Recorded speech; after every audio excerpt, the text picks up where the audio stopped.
কে কে ওখানে কে ওখানে ভূত টিউব ওয়েলকাম ব্যাক টু ভয়ের জগৎ।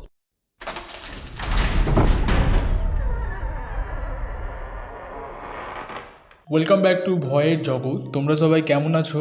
আশা করি তোমরা ভালো আছো।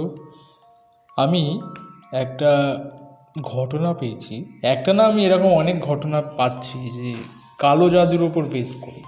বেশিরভাগ ঘটনা এখন আমার কালো জাদুর উপর বেস করে কিন্তু ঘটনা আসছে।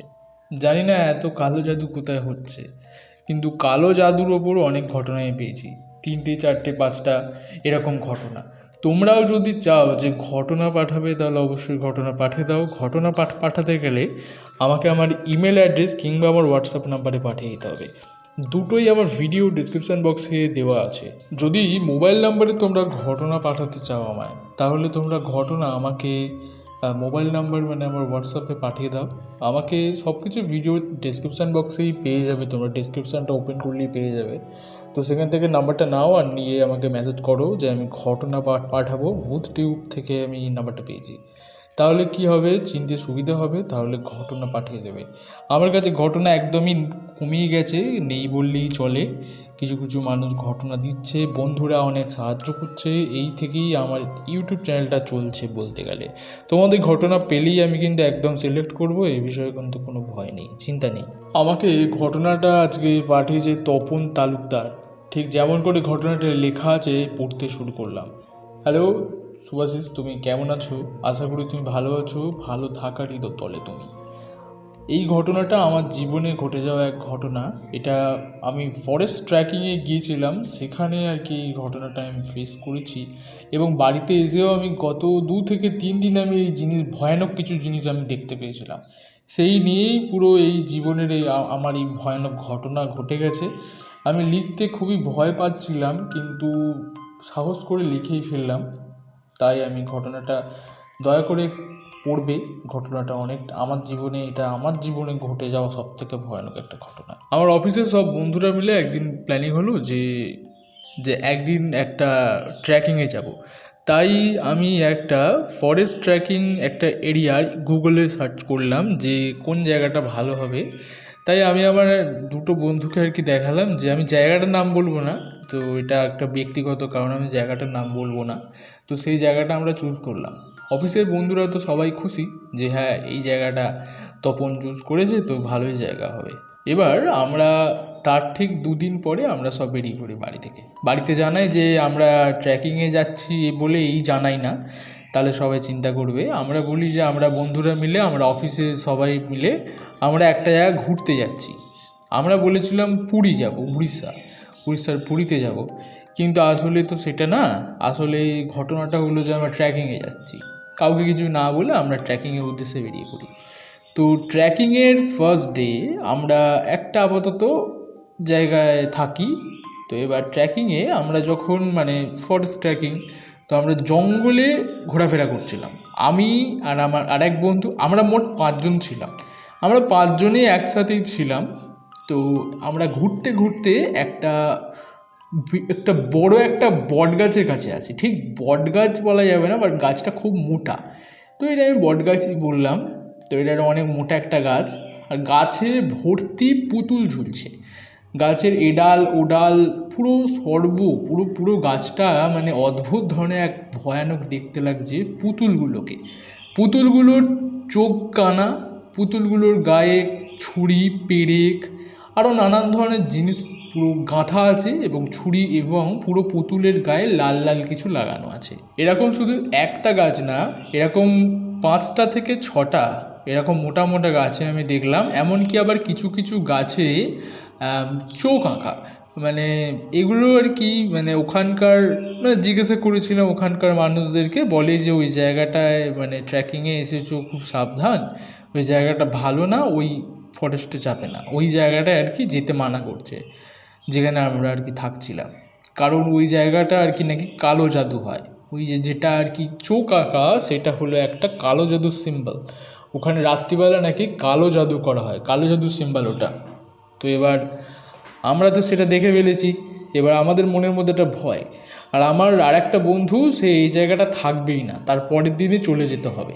আমাদের ট্যুরের প্ল্যানিং ছিল 5 থেকে 6 দিন আমরা এই ট্রেকিং করব।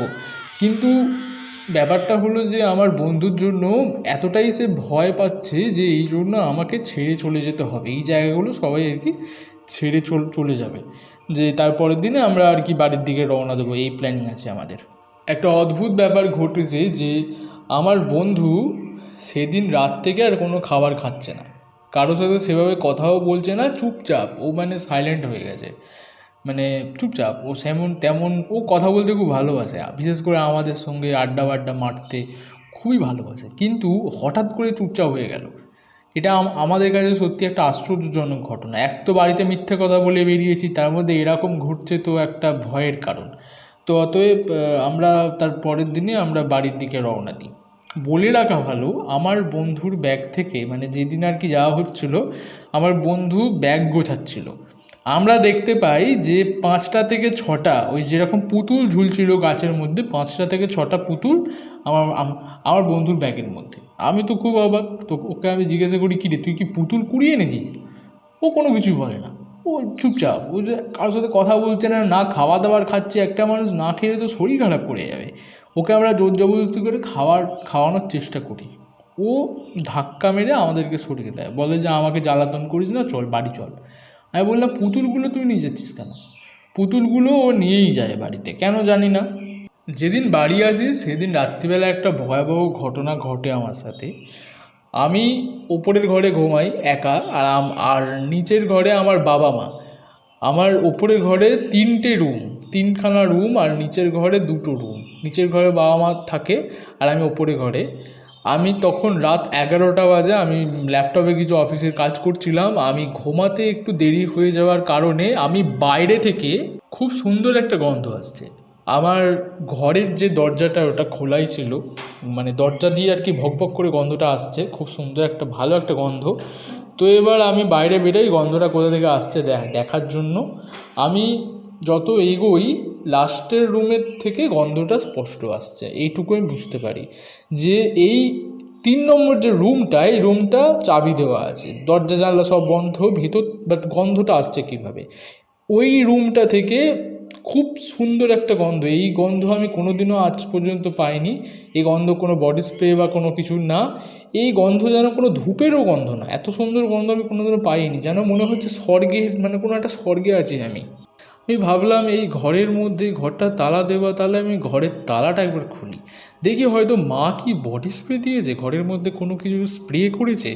আমার যেন ইচ্ছা জেগে গেল ঘরটা খুলে দেখার, যে গন্ধটা আসলেই মানে কিসের গন্ধ, ঘরের মধ্যে থেকে এত সুন্দর গন্ধ তো আসার কথা না, আমার তো এরকম বডি স্প্রে কিছুই নেই। আমি মাকে আর ডাকি না, মাকে ভাবলাম জিজ্ঞাসা করবো, মা কি তুমি বডি স্প্রে দিয়েছো এসব কিছু? আমি ডাকাডাকি করি না, রাত হয়ে গেছে। আমি ঘরের ডিরেক্টলি 3 নম্বর ঘরের চাবিটা নিয়ে আমি চাবি খোলা মাত্রই যখন 3 নম্বর রুমের আমি গেটটা যখন খুলি, দালানের যে আলোর যে ছটা সেটা ঘরের মধ্যে পড়ে, ঘরের মানে 3 নম্বর রুমের যে বেডের মধ্যে পড়ে। আর আমি সেখানে দেখতে পাই একটা অদ্ভুত চেহারার একটা মানুষ, সে বিছানায় বসে আছে, এবং সেই মানে মনে হয় তার গা থেকেই এই সুন্দর একটা গন্ধ।